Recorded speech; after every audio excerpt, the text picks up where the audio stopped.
يضلل فلا هادي له. أشهد أن لا إله إلا الله وحده لا شريك له، وأشهد أن محمدا عبده لا نبي ورسول بعده. اللهم صل وسلم على نبينا محمد وعلى آله وأصحابه أجمعين. أما بعد، فيا أيها الحاضرون اتقوا الله فقد فاز المتقون، كما قال الله تعالى في كتابه الكريم: أعوذ بالله من الشيطان الرجيم. بسم الله الرحمن الرحيم. يا أيها الذين آمنوا اتقوا الله حق تقاته ولا تموتن إلا وأنتم مسلمون. الله أكبر، الله أكبر، لا إله إلا الله، والله أكبر، Allahu Akbar, walillahil hamd. Segala puji bagi Allah Subhanahu wa Ta'ala yang telah memberikan nikmat iman dan Islam kepada kita semua, dan sholawat dan salam semoga senantiasa tercurahkan kepada baginda Nabi Muhammad sallallahu alaihi wasallam, kepada keluarga, para sahabat, dan insyaallah kepada kita semuanya.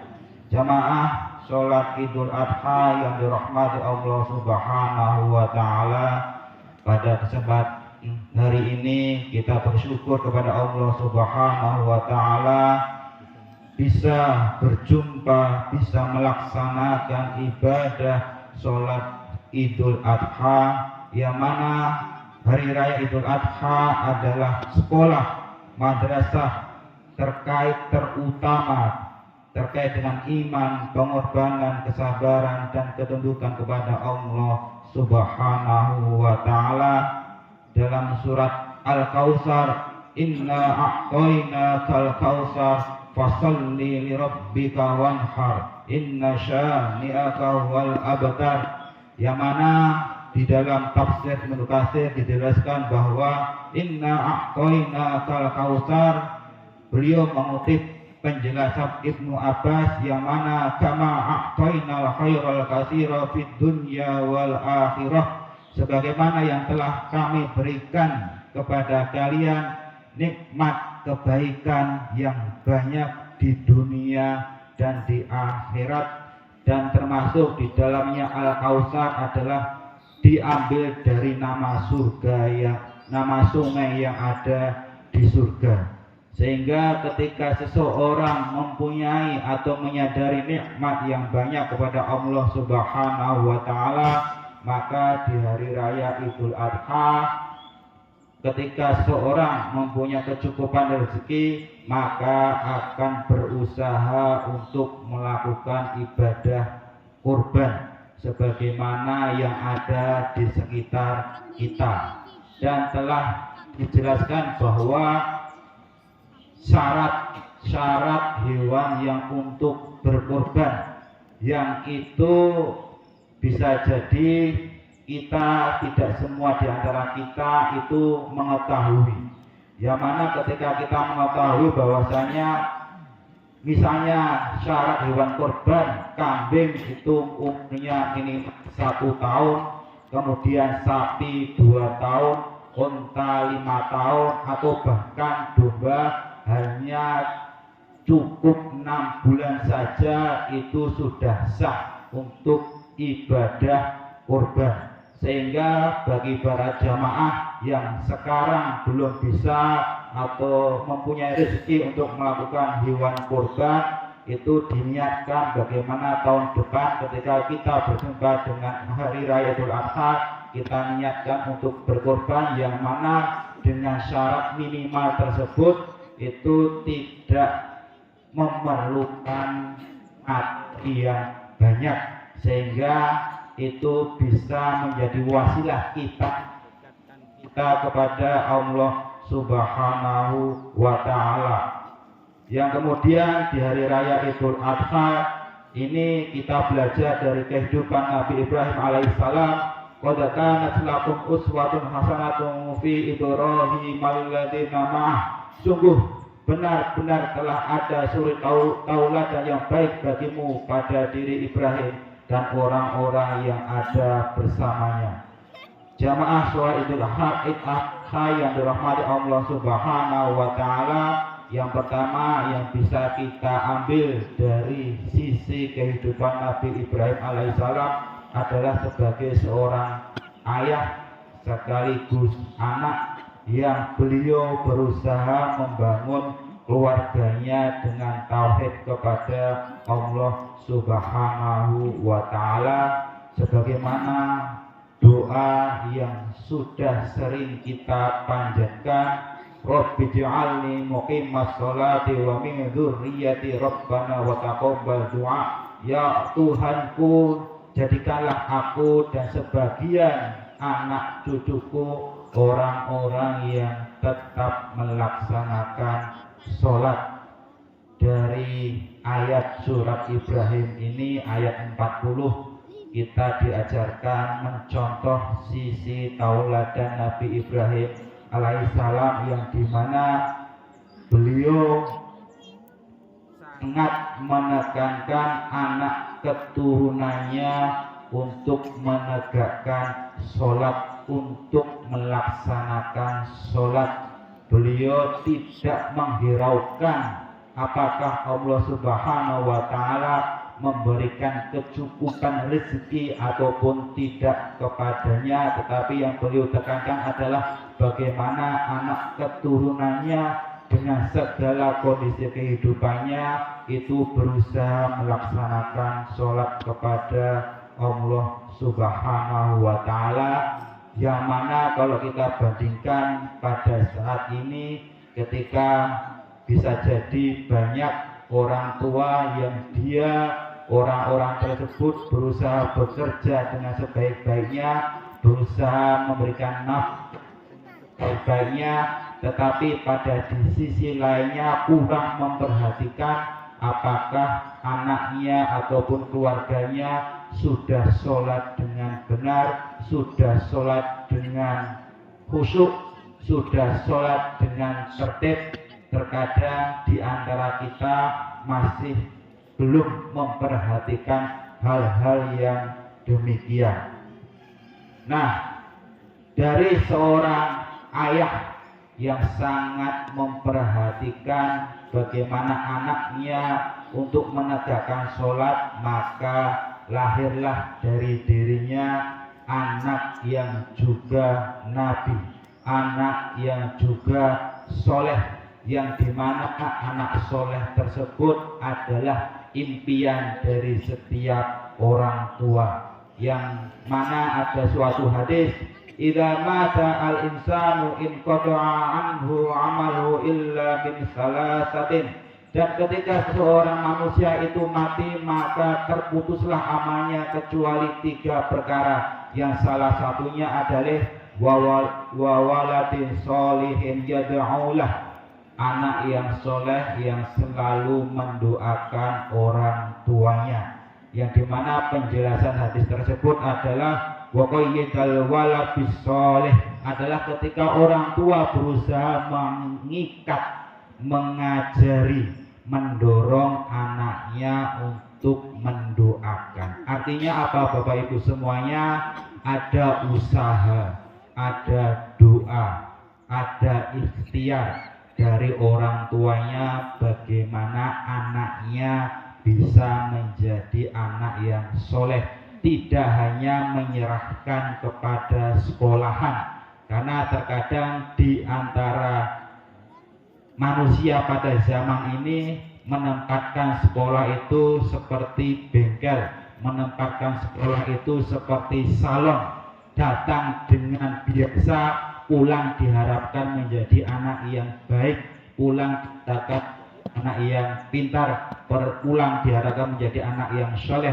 Tapi tidak hanya seperti itu, ada qayyidul walad bisoleh, ada usaha dari orang tuanya bagaimana bisa menjadikan keluarganya menjadi generasi yang soleh solehat, dan dari anak tersebut maka insya Allah akan mengangkat derajat orang tuanya di surga Allah Subhanahu wa Ta'ala, sebagaimana sebuah hadis yang diriwayatkan oleh Ibnu Majah, inna rajula la turfa'u darajatahu fil jannah fayaqulu anna hadha Sesungguhnya ada seorang laki-laki yang dia diangkat derajatnya di surga Allah Subhanahu wa Ta'ala. Kemudian orang tersebut berkata, kenapa hal ini terjadi kepadaku? Kenapa tiba-tiba aku diangkat derajatnya di dalam surga Allah Subhanahu wa Ta'ala?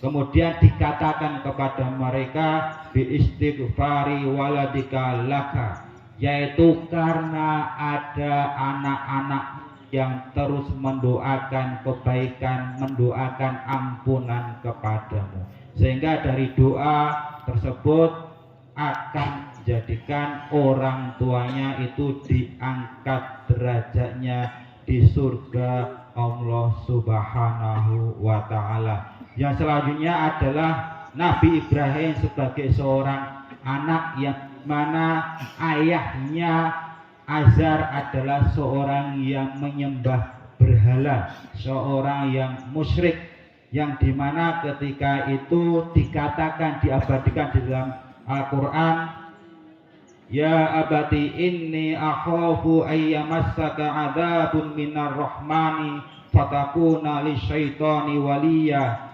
Wahai bapakku, sesungguhnya aku khawatir bahwa kamu akan ditimpa azab dari Tuhan yang Maha Pemurah, maka kamu akan menjadi kawan sahabat dari syaitan. Kemudian di ayat yang ke-47 dikatakan ketika ayahnya tidak menghiraukan ajakan nasihat anaknya, Nabi Ibrahim kemudian berkata di dalam ayat 47 surat Al-Maryam dikatakan, qala salamun alaika sa'astaghfiru laka rabbi innahu kana bi hafiyya. Maka berkata Ibrahim, semoga keselamatan dilimpahkan kepadamu, aku akan memintakan ampun bagimu kepada Tuhanku, sesungguhnya dia sangat baik kepadaku. Di dalam tafsir As-Sa'di dijelaskan bahwa ketika Nabi Ibrahim berdoa keselamatan kepada ayahnya, itu dijelaskan adalah sebuah doa, dimohonkan hidayah agar ayahnya masuk Islam, karena dengan hidayah ayahnya masuk Islam itu adalah sebab utama keselamatan kepada ayahnya. Yang selanjutnya adalah pesan dari ayat tadi, ya abadi inni akhafu ayyamassaka adzaba minar rahmani. Ketika Nabi Ibrahim memanggil ayahnya, yang dimana meskipun ayahnya itu penyembah berhala, orang yang berbuat musyrik, Nabi Ibrahim masih memanggil dengan ya abati, yang dimana ya abati itu adalah nama yang tidak hanya menghormati ayahnya, tetapi melebihi dari itu adalah ungkapan kasih sayang kepada ayahnya. Dari sini kita diajarkan ketika kita mengajak orang lain untuk melakukan kebaikan, maka kita ajak dengan penuh hikmah, dengan penuh ilmu, dengan lemah lembut. Jangan sampai kita mengajak orang lain berbuat kebaikan, tetapi di dalam diri kita justru lebih banyak nafsunya, bagaimana memvonis sahabat kita, saudara kita. Bisa jadi di antara kita yang hadir saat ini, sholatnya ada yang belum tertib, pakaiannya ada yang belum syar'i, tetapi bagaimana kita mengatakan alhamdulillah sholat sudah ikut jamaah sholat Idul Adha. Semoga dengan sebab sholat Idul Adha Allah Subhanahu wa Ta'ala memberikan hidayah untuk melakukan kebaikan yang lainnya. Nah, dari situ itu didorong karena adanya rasa kasih sayang, bukan sebaliknya. Ketika diliputi dengan kebencian, pasti perkataannya berbeda. Sholat kok hanya setahun 2 kali, sholat kok seminggu hanya sekali pada sholat Jumat. Itu adalah perkataan yang lebih banyak diliputi oleh hawa nafsu daripada diliputi bagaimana mengajak saudaranya meningkatkan kebaikan. Yang kedua adalah pelajaran dari Hajar, istri Nabi Ibrahim alaihissalam, ketika Siti Hajar dan anaknya Ismail itu ditinggalkan sendiri berdua di dekat Mekah, yang dimana di sana walaisa biha maun, dan dimana ketika saat itu tidak ada air, tidak ada manusia selainnya. Dan ketika Nabi Ibrahim meninggalkan istri dan anaknya, hanya meninggalkan bekal kurma dan sebotol yang berisi air yang sedikit. Kemudian pada saat itu ketika meninggalkan dan Nabi Ibrahim pergi, diikutilah dari belakang oleh istrinya Hajar, dan berkata Hajar, ya Ibrahim, aina tadhhabu wa tatrukuna bihadzal wadi wa lal alladhi laisa fihi insun wala syai'un. Wahai Ibrahim, mengapa engkau meninggalkan kami di tempat yang tidak ada manusia dan tidak ada selainnya? Ketika ditanya, Nabi Ibrahim terus pergi berjalan meninggalkan istrinya, dan istrinya ketika berusaha bertanya pun tidak dijawab. Pada akhirnya Hajar berkata lagi kepada Nabi Ibrahim, Allahul ladzi amaraka bihadza, wahai Ibrahim, apakah yang kamu lakukan itu atas perintah Allah Subhanahu wa ta'ala? Kemudian Nabi Ibrahim berkata, na'am, iya. Kemudian Siti Hajar berkata, idzan la yudha'una tsumma raja'at. Kalau begitu Allah Subhanahu wa ta'ala tidak akan menyia-nyiakan kami di tengah padang pasir yang tidak ada manusia dan tidak ada air. Kemudian Siti Hajar kembali ke tempat semula, dan ketika sudah kembali, Siti Hajar berdoa yang diabadikan di dalam surat Ibrahim ayat 37, Rabbana inni askantu min dzurriyyati biwadin ghairi zar'in 'inda baitikal muharram. Ya Tuhan kami, sesungguhnya aku telah menempatkan sebagian keturunanku di lembah yang tidak ada tanaman, yang di dekat rumah Engkau Baitullah yang dihormati. Rabbana liyuqimus sholata faj'al afidatan minan nasi tahwi ilaihim. Ya Rabb, jika demikian agar di antara kami, keturunan kami, mereka mendirikan sholat, maka jadikanlah hati sebagian manusia cenderung kepada mereka. Warzuqhum minas samarati la'allahum yashkurun, dan ya Allah, berikanlah rezeki kepada mereka dari buah-buahan, mudah-mudahan mereka termasuk orang yang bersyukur. Jamaah sholat Idul Adha yang dirahmati Allah Subhanahu wa ta'ala, dari cerita ini kita belajar bagaimana keluarga Ibrahim, keluarga yang bukan tanpa ujian, keluarga yang sosok keluarga yang terus diuji dengan perpisahan, dengan kesulitan, dengan pengorbanan, bahkan perintah untuk menyembelih anaknya. Tetapi karena dibangun dari ayah, suami yang senantiasa mendorong anaknya untuk bertauhid, senantiasa mendorong anaknya untuk sholat, dan didukung oleh istri yang senantiasa berdoa, senantiasa ikhlas ketika suaminya itu berjuang di jalan Allah Subhanahu wa ta'ala, maka dari sosok ayah dan ibu tersebut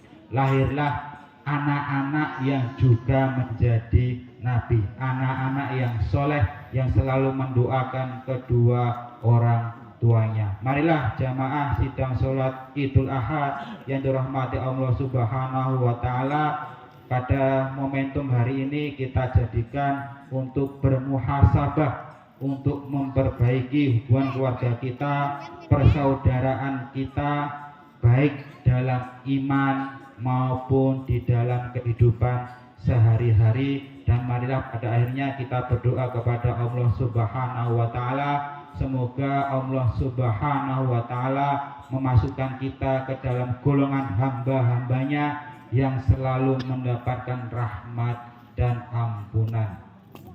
Innallaha wa malaikatahu yusalluna 'alan nabi ya ayyuhalladzina amanu sallu 'alaihi wa sallimu taslima. Allahumma salli wa sallim ala nabiyyina Muhammad wa ala alihi wa ashabihi ajma'in. Allahumma ighfir lil muslimina wal muslimat wal mu'minina wal mu'minat al ahya'i minhum wal amwat innaka sami'un qaribun mujibud da'wat. Allahumma ighfir wali walidina warhamhuma kama rabbayana shighara. Allahumma aslih lana dinana alladhi huwa ismatu amrina. Allahumma aslih lana dunyana allati fiha ma'ashuna. Allahumma aslih lana akhiratana allati ilaiha ma'aduna.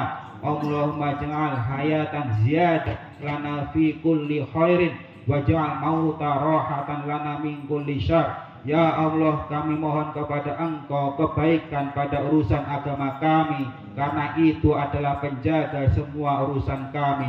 Ya Allah, kami mohon kebaikan pada urusan dunia kami, karena itu tempat hidup kami.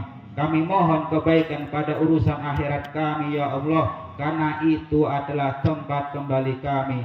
Ya Allah, jadikanlah hidup ini tambahan kebaikan bagi kami, dan jadikanlah kematian bagi kami waktu istirahat bagi kami dari segala keburukan.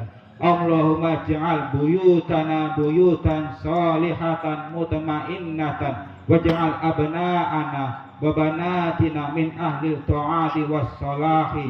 Ya Allah, jadikanlah rumah kami rumah yang penuh dengan ketenangan. Jadikanlah anak keturunan kami keturunan yang ahli dalam ketaatan, keturunan yang ahli dalam kebaikan. Rabbana hablana min azwajina wa dzurriyyatina qurratan a'yun waj'alna lil muttaqina imama. Rabbana atina fid dunya hasanah wa fil akhirati hasanah wa qina adzabannar. Subhana rabbika rabbil izzati amma yasifun wa salamun alal mursalin walhamdulillahi rabbil alamin. Assalamualaikum warahmatullahi wabarakatuh.